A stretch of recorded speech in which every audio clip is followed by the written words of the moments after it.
दोस्तों, ससुर की प्रॉपर्टी के लिए बहू अपने ससुर के साथ रोज शारीरिक संबंध बनाती थी। लेकिन रोज रोज शारीरिक संबंध बनाने की वजह से ससुर अपनी बहू को शारीरिक रूप से संतुष्ट नहीं कर पा रहा था। इसी वजह से बहू अपने ससुर के खाने में शक्तिवर्धक दवाई मिलाने लगती है और उस दवाइयों के नशे में ससुर अपनी बहू को शारीरिक रूप से रोज संतुष्ट कर देता था। लेकिन रोज रोज शक्तिवर्धक दवाई खाने की वजह से एक दिन ससुर की मौत हो जाती है। जब पुलिस ससुर की लाश का पोस्टमार्टम करवाती है तो दोस्तों, ससुर और बहू के अवैध संबंधों की कहानी निकल कर सबके सामने आती है। दोस्तों, ये कहानी एक ससुर और बहू के अवैध संबंधों की है, इसीलिए पूरी कहानी जानने के लिए आप लोग बस कहानी में अंत तक बने रहिएगा। नमस्कार दोस्तों, मैं हूं राजन यादव। आप सभी का स्वागत करता हूं अपने यूट्यूब चैनल पर एक नई कहानी के साथ। आशा करता हूं आप सभी लोग स्वस्थ होंगे और अपने परिवार वालों के साथ मस्त होंगे। दोस्तों, कहानी में आगे बढ़ने से पहले आप सभी लोगों से एक छोटी सी रिक्वेस्ट है। अगर आपने अभी तक हमारे चैनल को सब्सक्राइब नहीं किया है तो प्लीज़ चैनल को सब्सक्राइब कर लीजिए और वीडियो को लाइक कर दीजिए। तो चलिए कहानी को शुरू करते हैं। दोस्तों, सच्ची कहानी महाराष्ट्र के मुंबई शहर के मुंबई की एक कॉलोनी में एक परिवार रहता था। उस परिवार के मुखिया का नाम था श्यामल सेठ।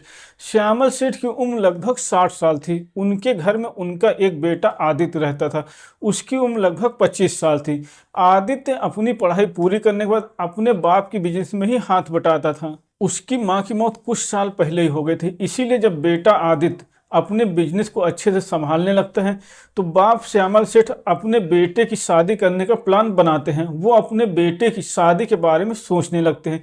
इसीलिए वो अपने कई सारे रिश्तेदारों और कई सारे दोस्तों से बोलते हैं कि मुझे अपने बेटे आदित्य की शादी करना है। अगर कोई अच्छी लड़की का रिश्ता हो तो मुझे ज़रूर बताना। दोस्तों, काफ़ी दिनों तक कई लोगों से बातचीत करने के बाद एक दिन श्यामल सेठ के बेटे आदित्य के लिए एक अनीता नाम की लड़की का रिश्ता आता है। अनीता की उम्र लगभग 20 साल थी। वो देखने में बेहद ही खूबसूरत थी। इसीलिए श्यामल सेठ एक दिन उसके घर जाते हैं तो वो लड़की उनको पसंद आ जाती है और वो अपने बेटे आदित्य की शादी उसके साथ तय कर देते हैं। और कुछ दिनों के बाद एक तय की गई डेट को श्यामल सेठ अपने बेटे आदित्य की बारात लेकर अनीता के घर पे जाते हैं और शादी करके अपनी बहू को अपने घर पर लेकर आ जाते हैं। पूरा दिन बीत जाता है। जब शाम होती है तो दोनों की सुहाग रात होती है। इसीलिए रात के लगभग 10 बजे आदित्य अपने कमरे में जाता है। वहां पर उसकी पत्नी बैठी हुई उसका इंतजार कर रही थी। अपने कमरे में आने के बाद दोनों थोड़ी देर तक बातचीत करते हैं और बातचीत करने के बाद आदित्य अपनी पत्नी के साथ अश्लील हरकतें करने लगता है। थोड़ी देर तक अश्लील हरकतें करने के बाद वो अपने और अपनी पत्नी के सारे कपड़े एक एक करके निकाल देता है। इसके बाद दोनों शारीरिक संबंध बनाना शुरू कर देते हैं। दोस्तों, आदित्य अपनी पत्नी अनीता के साथ इतना जोरदार और दर्दनाक तरीके से शारीरिक संबंध बनाता है कि अनीता की हालत खराब हो जाती है।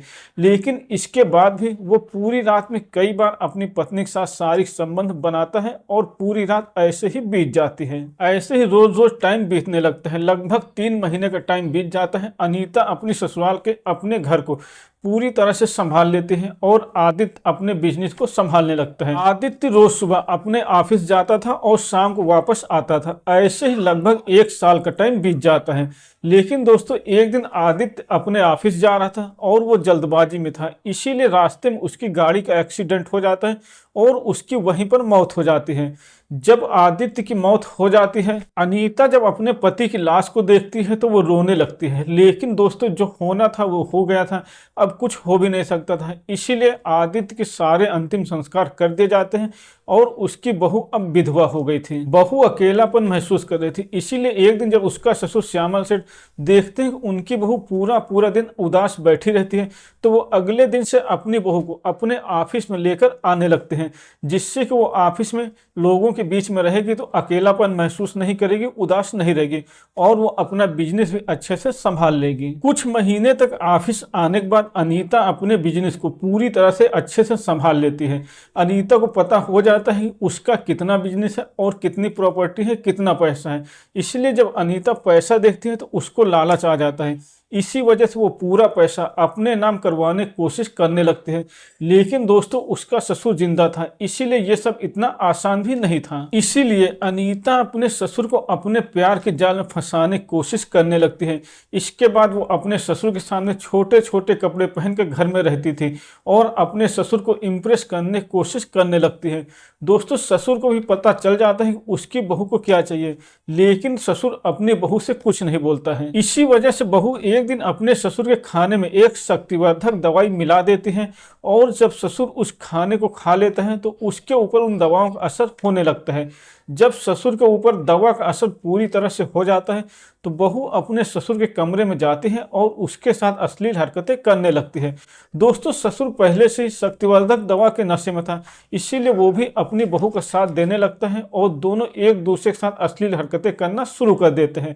दोनों थोड़ी देर तक अश्लील हरकतें करते हैं। उसके बाद ससुर अपने और अपनी बहू दोनों के कपड़े उतार देता है और ससुर अपनी बहू के साथ शारीरिक संबंध बनाने लगता है।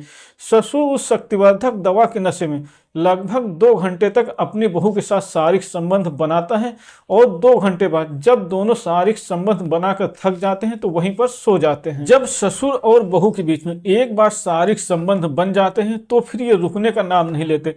अब इनको जब भी मौका मिलता था रोज रात को शारीरिक संबंध बनाते थे। दोनों को शारीरिक संबंध बनाते हुए लगभग 1 साल का टाइम बीत गया था। 1 साल में अनीता ने अपनी पूरी प्रॉपर्टी और पूरा पैसा अपने नाम करवा लिया था। जब बहू अपने ससुर की पूरी प्रॉपर्टी और पूरा पैसा अपने नाम करवा लेती हैं तो एक दिन अपने ससुर को भी रास्ते से हटाने के लिए उसके खाने में जहर मिला देती हैं। दोस्तों, जहर मिला हुआ खाना खाकर ससुर के घर पे ही मौत हो जाती है। जब ससुर की मौत हो जाती है तो बहू रोने और चिल्लाने का नाटक करने लगती है। बहू के रोने और चिल्लाने की आवाज़ें सुनकर उसके पड़ोसी वहां पर इकट्ठा हो जाते हैं। तो बहू अपने पड़ोसियों को बताती है कि मेरे ससुर की मौत हार्ट अटैक से हुई है। लेकिन दोस्तों, उसके पड़ोसियों को यकीन नहीं हो रहा था क्योंकि उसका ससुर पूरी तरह से ठीक था। इसीलिए एक पड़ोसी पुलिस को फोन कर देता है। थोड़ी देर में वहां पर पुलिस आ जाती है। पुलिस श्यामल सेठ की लाश का पोस्टमार्टम करवाती है। तो पोस्टमार्टम रिपोर्ट में साफ साफ लिखा था कि श्यामल सेठ की मौत जहर खाने की वजह से हुई है। इसीलिए पुलिस बहू को गिरफ्तार करती है क्योंकि उनके घर में बहू के अतिरिक्त दूसरा कोई और था नहीं। इसीलिए पुलिस शक के आधार पर बहू को गिरफ्तार करती है और उसको पुलिस स्टेशन ले जाकर उससे पूछताछ करती है। तो बहू पहले तो कुछ नहीं बताती, लेकिन जब पुलिस उसके ऊपर डंडों का इस्तेमाल करती है तो वो अपना सारा जुर्म कबूल कर लेती है और पुलिस को बता देती है कि उसके ससुर के साथ अवैध संबंध थे और उसने पैसे और प्रॉपर्टी के लिए अपने ससुर को जहर खिलाकर मारा है। दोस्तों, जब बहू अपना सारा जुर्म कबूल कर लेती है तो पुलिस उसके खिलाफ FIR लिखकर चार्जशीट दर्ज करके उसे अदालत में भेज देती है। अदालत से बहू को जेल में भेज दिया जाता है। तो दोस्तों, ये थी आज की कहानी। अगर आपको पसंद आई हो तो वीडियो को लाइक करें और चैनल को सब्सक्राइब करें।